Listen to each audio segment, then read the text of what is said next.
The slow uptrend of the Dow has been evident based upon the fact that they've never been able to close the Dow below the T-line.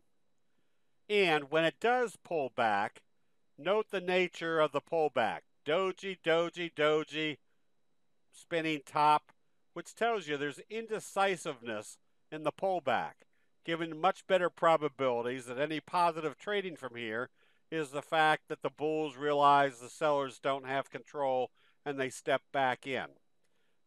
This analysis is made much more easily by knowing what the nature of each candlestick signal represents.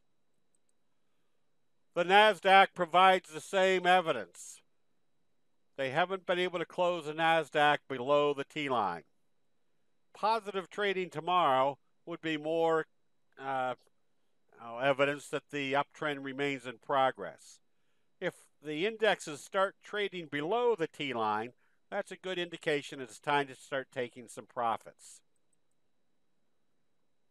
The best friend signal is the doji followed by a gap up, as we can see in LDOS. Notice what happened after the best friend signal, doji gap up through the T-line, telling you there's been a dramatic change of investor sentiment, and then the T-line acts as a support level all the way up here. And where do we expect some profit taking to occur?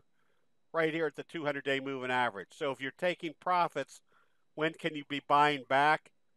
When we have kind of a bobble breakout going up through the 200-day moving average that had been acting as a resistance level. We've got a much more visual graphic of telling you what the investor sentiment is doing using candlestick signals at other levels that everybody else is watching. But the true indicators, such as the best friend signal, allow you to get into positions like this where once it's moving, next criteria is staying long until you see a sell signal and a close back below the T-line.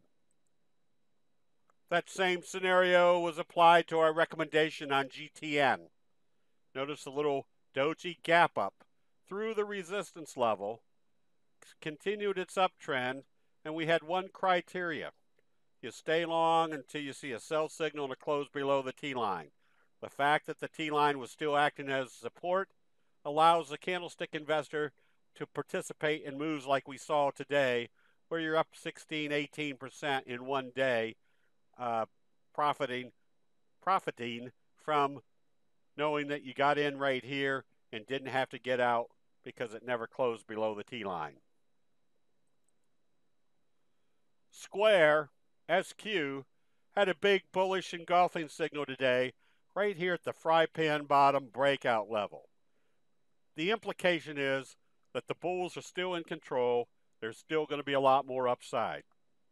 Knowing what the ramifications are of each candlestick signal allows a candlestick investor to take advantage of what is occurring in investor sentiment at important breakout levels, producing the trading strategy that allows to be in situations where the big price moves are about ready to occur.